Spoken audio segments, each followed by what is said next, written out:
Blake Snell saves the day for the Dodgers against Philly. Should we feel good about a potential NLDS matchup against them?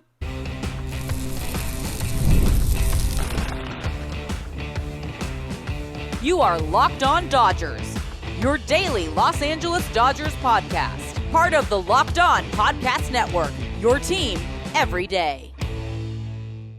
It's time for Locked On Dodgers, part of the Locked On Podcast Network, your team every day. Blake Snell didn't let Dave Roberts pull him as he was pitching a gem, and it was the right call. How should we feel about the Dodgers' chances against these Phillies in the postseason? And we got a voicemail from our listener line that suggests the return from a former Dodgers starter who is pitching in the bullpen over at OKC. This and more in today's episode, which is brought to you by 5 Hour Energy. Enough with boring, flavorless caffeine. It's time to give your caffeine a flavor upgrade with 5 Hour Energy shots. Go to 5hourenergy.com or Amazon today. He's Travis Rodgers. I'm here with Ruiz, two guys who talk sports for a living and bleed Dodger Blue for life. You can get more Travis on 710 ESPN LA or the ESPN LA app from 3 to 6 p.m. with the Travis and DeMarco Show. As for me, I'm the Spanish play-by-play broadcaster for the USC Football Trojans and the Las Vegas Raiders. But nothing beats jumping on the mic every weekday morning and diving deep into what I love most, talking Dodger baseball with you. And Travis, it's way better to be able to talk about the Dodgers getting a win instead of getting defeated in back-to-back nights by the Phillies. Yeah, one win changes everything. Everything's fine for a day or two, and you got hope, and you got a bullpen that got through a night. So, yeah, everything's sun's a little brighter. The coffee's a little sweeter. Everything's great.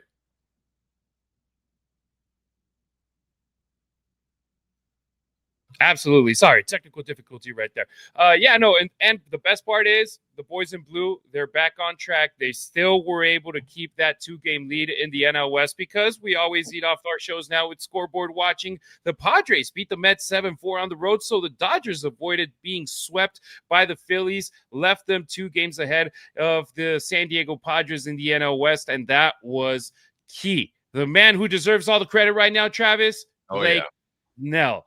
This is the Blake Snell that the front office envisioned when the Dodgers signed him. 7 shutout innings, 2 hits, 2 walks, and 12 strikeouts on 112 pitches. He had 10 of those strikeouts in the first 5 innings. That means 10 out of the first 15 outs were via the punch-out. And every time the Phillies looked like they might get something going, Snell slammed the door shut. That was an incredible outing. And the best part is we're literally 2 weeks away from the play, or less than 2 weeks away from the playoffs starting. And that's the type of pitcher that you're going to need on the mound. Yeah, just 10 games left in the regular season before they start their wild card series, which is a virtual certainty. And you ran off some pretty impressive numbers, Harry. The strikeouts, he didn't have any walks until that 7th inning where he walked a couple, managed to wiggle off the hook there. And all of that is great. But the thing that really struck me was just the unbelievable competitiveness of Blake Snell. And you're really starting to see that across the starting rotation, that you see what he did last night. You go back a couple of nights before that, and Shohei Ohtani was great. You go back the night before that, and Emmett Sheehan was great.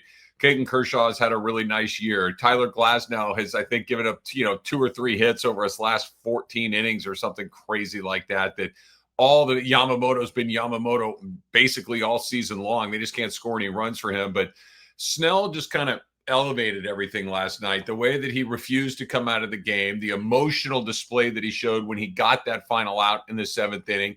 You could tell, they're fighting like crazy. The Dodgers are the richest team in baseball. They're the most successful team in baseball over the last decade or so. They're the defending world champs. Nothing has really gone right for them over the entire season, and yet they're still fighting. You can tell they are deeply invested in what they're doing. You saw the home run that Mookie hit on Monday night when it hit the release of emotion that he had coming around second base. Their bullpen is a mess, and I know we've talked a lot about that, but the care and the want and the desire is on full display, and you could see it all over Snell's face last night. I absolutely loved it. You brought it up. Dave Roberts actually tried taking him out of the game when Snell walked Nick Castellanos and Max Kepler with 2 outs in the 7th inning. Doc went out to the mound. Snell made his case, and he stayed in the game, even with Alex Vesia already making his way onto the field. Here's what Blake had to say about convincing Roberts to stay on the mound with already over 100 pitches thrown in the game. Yeah, I was excited. I was like, I don't want the bullpen to finish my innings. I'm very adamant about that. I don't want to put them in that situation. And I'm big on, like, I put myself in this. I want to find a way out of it. And then, yeah, that's kind of what was going through my head. He didn't want to get the bullpen to get him out of his mess that he had made with back-to-back walks. Yeah. Hell no, you're like, the way that the bullpen is pitching, no chance in hell. Why would you give up the opportunity to get another win? You had been out there for nearly 7 complete innings. It was a 3-run game, 3-0 at the moment. Count them: 1 on first, 1 on second, 1 on the plate. Would you risk it? Hell no. And I'm happy that Dave Roberts actually said, was like, well, you know what? I agree with you this time, because you saw it on the broadcast. Blake Snell being like, no, let me finish this. Let me finish this. But it's also been a case where, like, go to the night before. Shohei Ohtani is like, no, the plan was 5 innings. We ain't going to go over 5 innings. It's like, well, with Blake Snell, you don't want him pitching over 103, 104 with the way that he's been injured in the past. So I give credit to Dave Roberts for not blowing it this time. I do too. And I'm taking nothing away from what Snell said or anything else, but I don't think he had to fight very hard to do it. I think that Dave wanted to be talked out of it. I don't think he wanted to go down into that bullpen unless he absolutely had to. I'll tell you a quick story. So I have a buddy, G-Fish, that he and I watch the Dodger games, not together, but we text about him. I know he's watching. He knows I'm watching. And when he got in trouble, when he had those 2 walks, I texted him. I'm like, do you go get him or what? And he hits me back with, for who? And it was the exact right answer. And I think that's probably some version of what Blake Snell said to Dave Roberts, was like, what are you taking me out for? And more importantly, who are you taking me out for? Who is going to come out of there that has a better chance of getting this next guy out than I do? I know I've thrown 100+ pitches, but my next 5 or 6 pitches to get this guy out are going to be better than whatever you're going to go down there and get out of the bullpen. And I think Roberts knew that too. I don't think it was one of these back and forth. I'm taking you out. No, you're not. Yes, I am. No, you're not. It's one of those, I'm taking you out. No, you're not. Okay, cool. And he turned around and went back into the dugout. I think he wanted to be talked out of it. I think that it was the right decision. I think that Snell has earned the right. You saw the competitiveness that we talked about. But I don't think it was a back and forth. I think he was waiting to be told, get back in the dugout and sit down. And that's exactly what he did. It wasn't a hard sell. I was having dinner and I watched the TV and I was like, okay, he's sending Rortfred out there to have a little conversation just to get Vesia a little bit more time to warm up. I was like, you better not get your tail out there, Dave Roberts. You better not. And then he starts walking out. I'm like, no.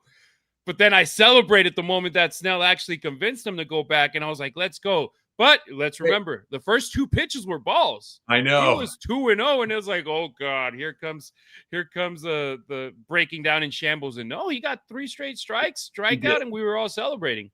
And look, Snell is a 2-time Cy Young Award-winning pitcher. He knows what he's doing. He's going to fight. He's going to do what he needs to get done. And I sometimes you just got to trust your guys. Sometimes that the thing that you want to do is the right thing to do. And I don't doubt for a second that the night before and the night before that with Sheehan and with Ohtani, he probably knew it was a huge risk to go down to the bullpen, but he's trying to protect these guys. He's trying to make sure everybody stays healthy. He's trying to make sure that he can get some confidence flowing in that bullpen. He's got a lot of balls to juggle. And I think he made a mistake both nights, but I understand why he's doing what he's doing.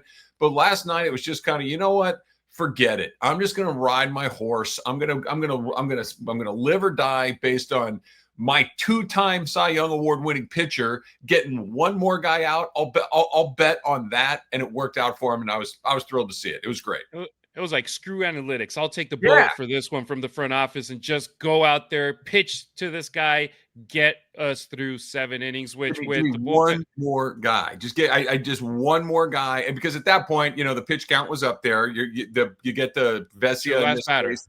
Yeah, Vesia gets a clean inning to start. You're not, and I like what Snell said in that clip we played, which is, I don't like the bullpen to finish my innings. It's a very different animal coming in with nobody on and nobody out, and you can kind of, all right, settle into this inning, as opposed to if I throw one pitch and a base hit gets hit, all of a sudden, a run comes in, tying runs on base. I'm in the deep end of the pool with no help, and I've thrown 3 pitches. Snell was in the rhythm of the game. It was 100% the right call. 1,000%. And also, this wasn't just about stopping a skid. It was about letting everyone know the identity of this Dodgers rotation. Yeah. And right now, that identity is flat out dominance. Since August 1st, the Dodgers rotation leads all of Major League Baseball in ERA. Here's how it lines up, Travis. Blake Snell, 2.44 ERA. Yoshinobu Yamamoto, 2.74. Tyler Glasnow, 2.76. Emmett Sheehan, 2.9. Clayton Kershaw, 3.4. Shohei Ohtani, 3.8. Come on, man. That's ridiculous in a month and a half span to have those type of numbers. That's crazy. You know what's crazy of all those numbers you just said? That Ohtani's is the highest. That Ohtani is in, air quotes, last place in that whole thing. And we just saw what he looked like the other night. I know that baseball makes us all crazy. It makes us all fear for what's coming next. But Harry, if they can find even just a little bit of bullpen, just a little, they don't need all 6 or 7 of those guys to rediscover their groove. They need to find 1 or 2 guys that they can lean on. And what we've been talking about for the last couple of months feels very different all of a sudden. Absolutely. And I mean, Shohei Ohtani, it makes sense. They don't let him pitch through 5 innings. So if he allows 1 run, his ERA is pretty much balloons doubles from what it is, the number of runs. So let him pitch more than 5 innings, Dave Roberts. So that's 6 deep right now for the Dodgers. All posting ERAs under 4, 5 of them under 3. That's crazy. That's really ridiculous in a good way for us. And it matters because come October, this is the kind of rotation that gives you a chance to win every single night, despite what the bullpen does, despite what the lineup does. If you have a pitcher out there that, look at this week, Emmett Sheehan, 5 2/3 no hit until he allows a double.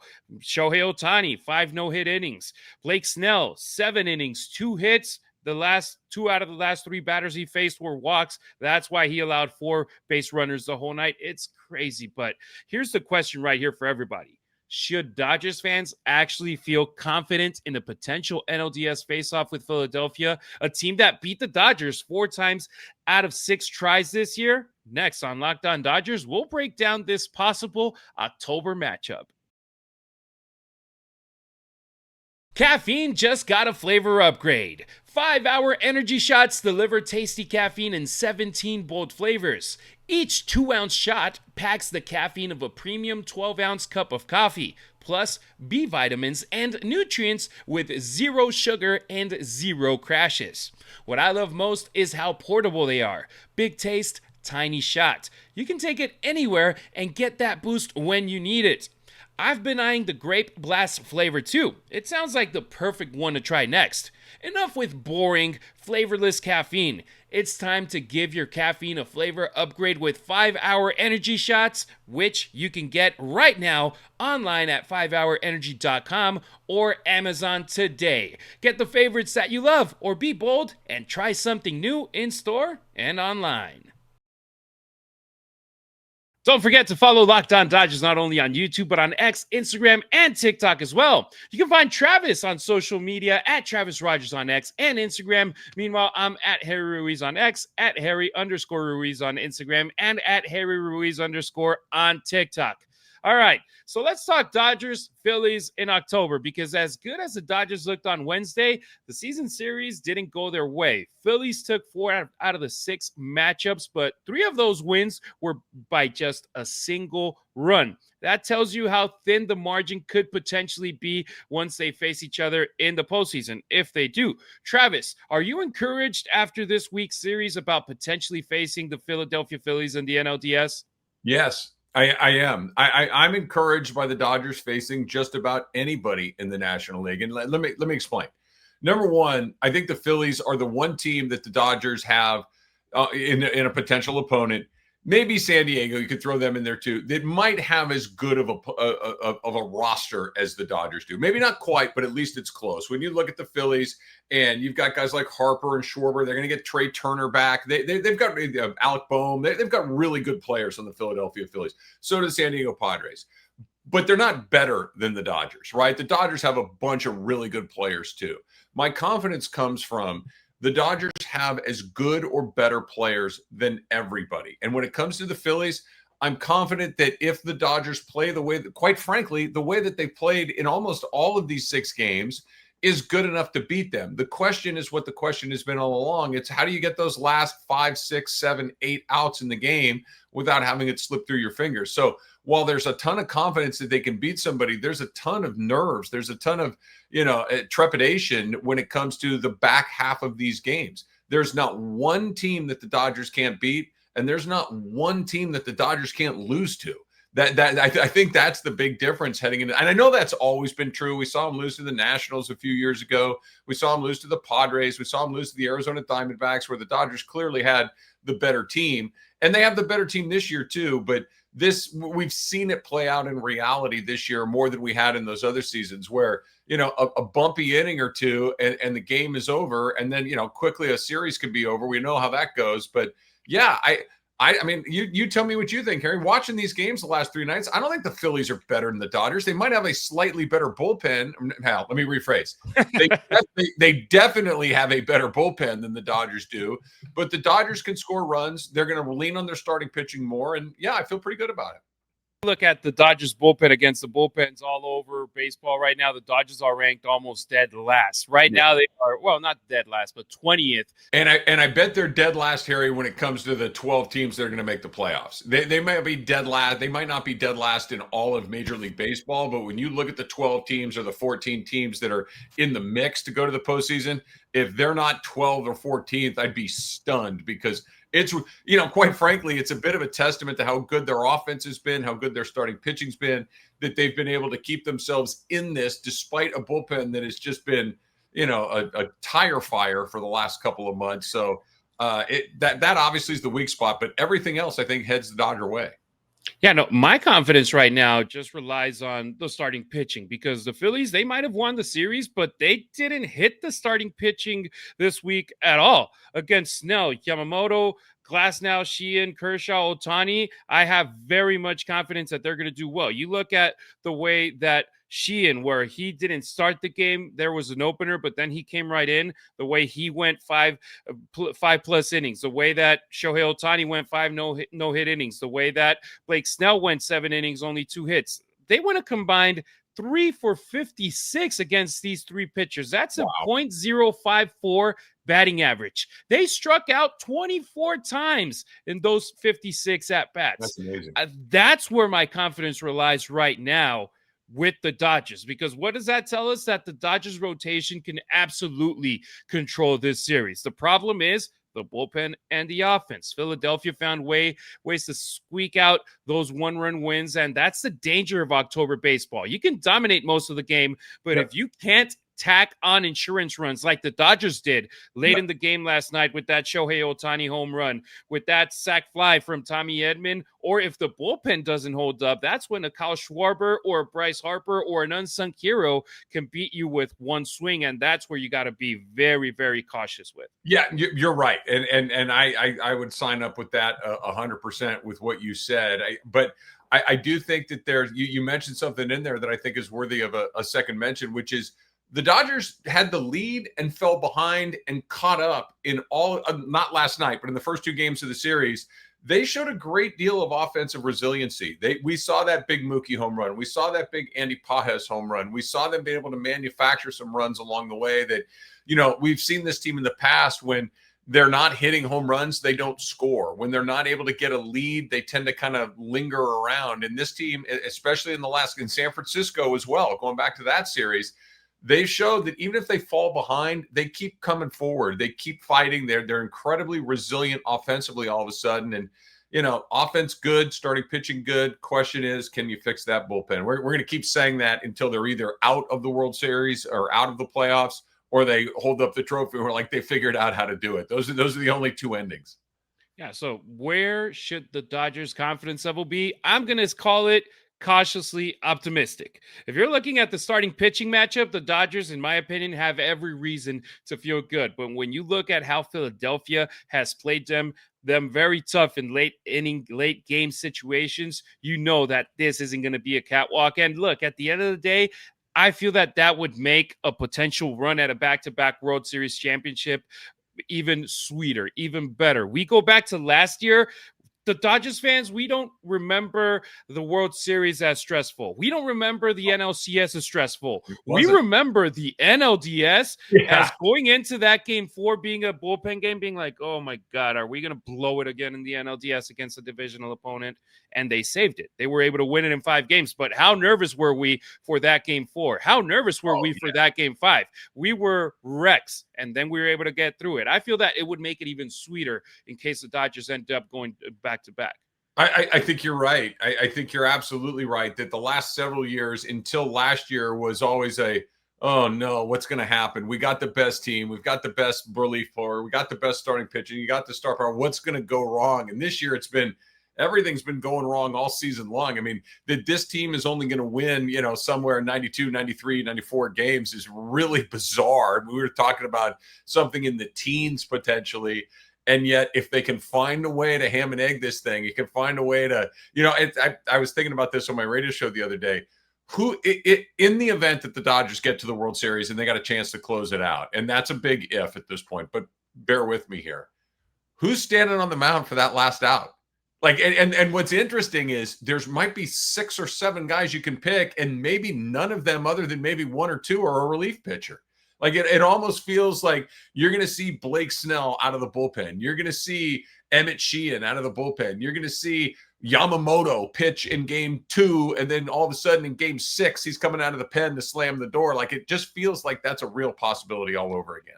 And be like, yeah, we know that you give us 13 spots for the bullpen. We ain't going to use any of them. We're good. We'll run in with 18 players. We're good with that. Speaking of late game situations, let's move to the bullpen. We got a call on our listener line with a suggestion that raised my eyebrows. Coming up on Locked On Dodgers, the surprising name that was brought up as a potential option.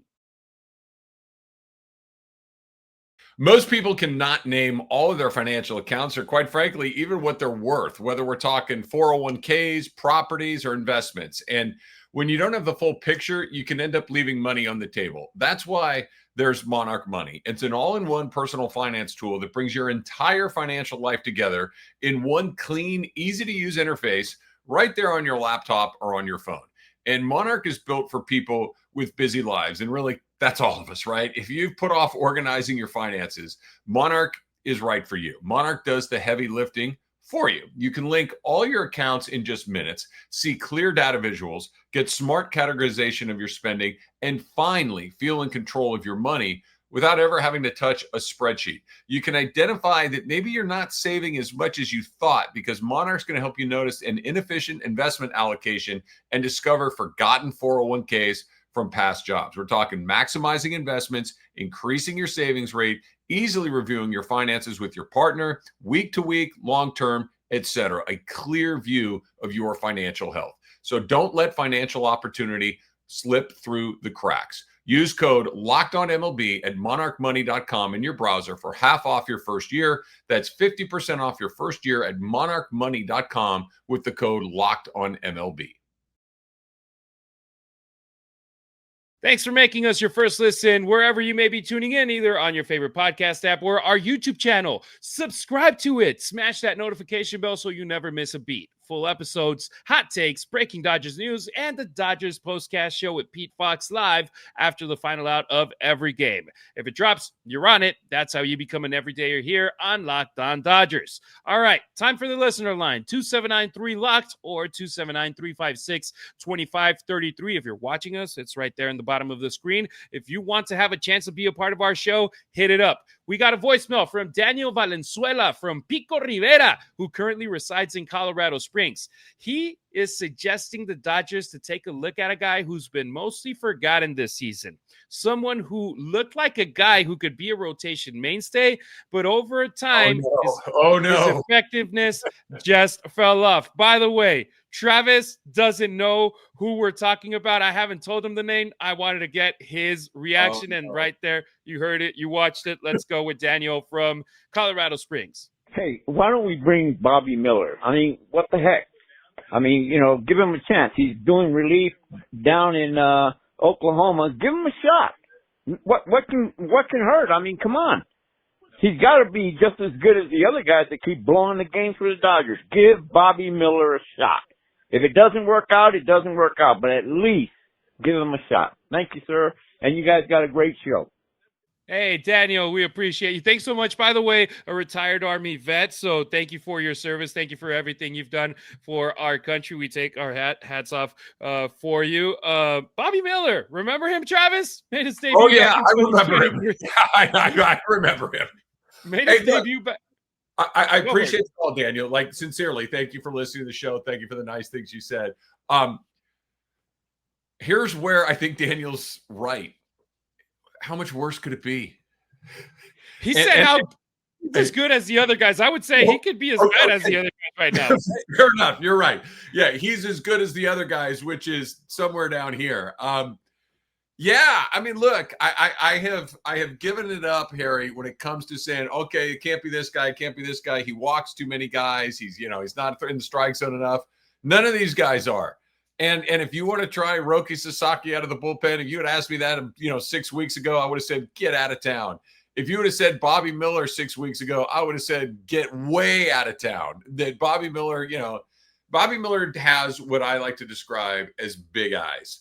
And that is when it gets tight, when it gets hard, when it gets especially tense, and each pitch has the season or the series or the game hanging on it, he's got real big eyes. Clayton Kershaw doesn't have big eyes. Yamamoto doesn't have big eyes. Blake Snell last night didn't have. This is just one of those, just give me the ball. I'm going to get out of this. We're good.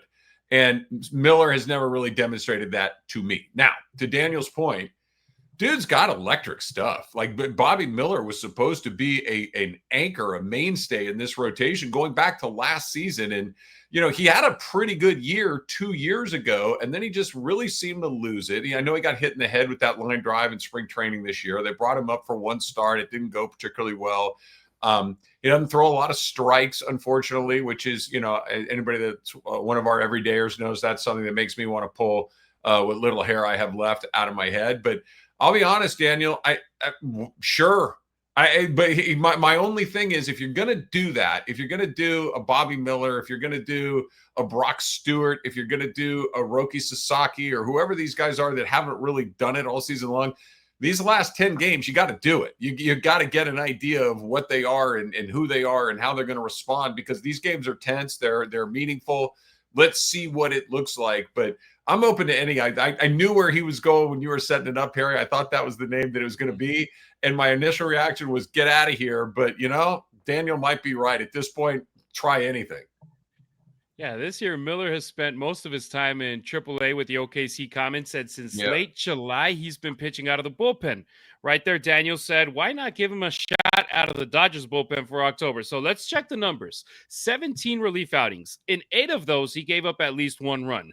4 times he gave up multiple runs. That includes a 4-run blow-up on September 4th and a 3-run outing on September 9th.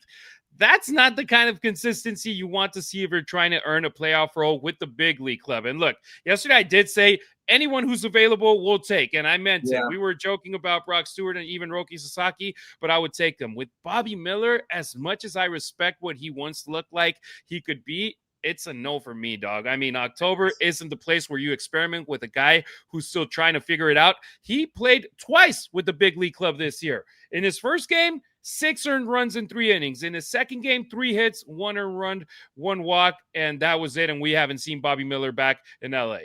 Well, I'll go to something that Dave Roberts says a lot.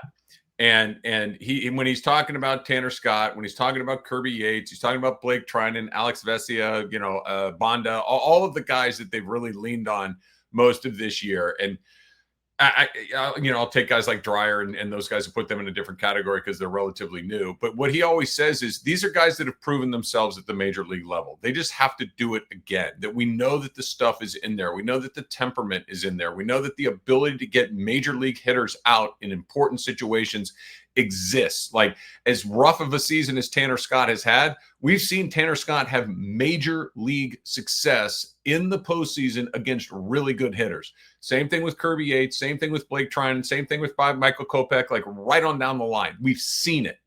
We've never seen it with Bobby Miller. There's no reason to believe that it's in there other than just cross your fingers and hope that it works out like that. Those other guys, I know they've had rough years, some rougher than others, but there's proof of concept. Tanner Scott has gotten major league hitters out in October, and that's why he's on the Dodgers.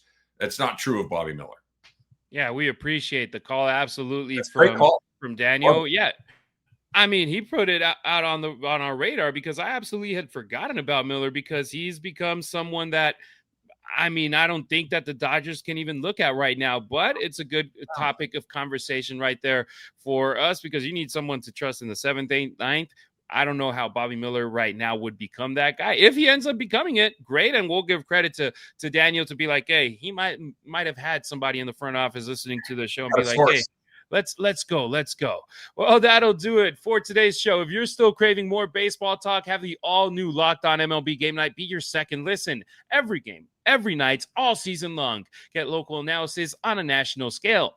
Find it on Locked On MLB on YouTube or wherever you get your podcasts. We'll be back tomorrow, Friday, as the Dodgers start their last homestand of the 2025 regular season by hosting their rivals, San Francisco Giants, a 4-game series. Travis, man, let's put a nail in their coffin and let it just ride out and be like, that's it for you guys. How could it possibly be the last home series of the year? I feel like I just woke up to watch baseball in Japan a couple of weeks ago, and here we are at the end of the line. It goes fast, and we're about to get to the good part, and we're about to get to the absolutely terrifying part. Can't wait. 2-1. We appreciate you riding with us. Until next time, keep it real. Keep it Dodger Blue.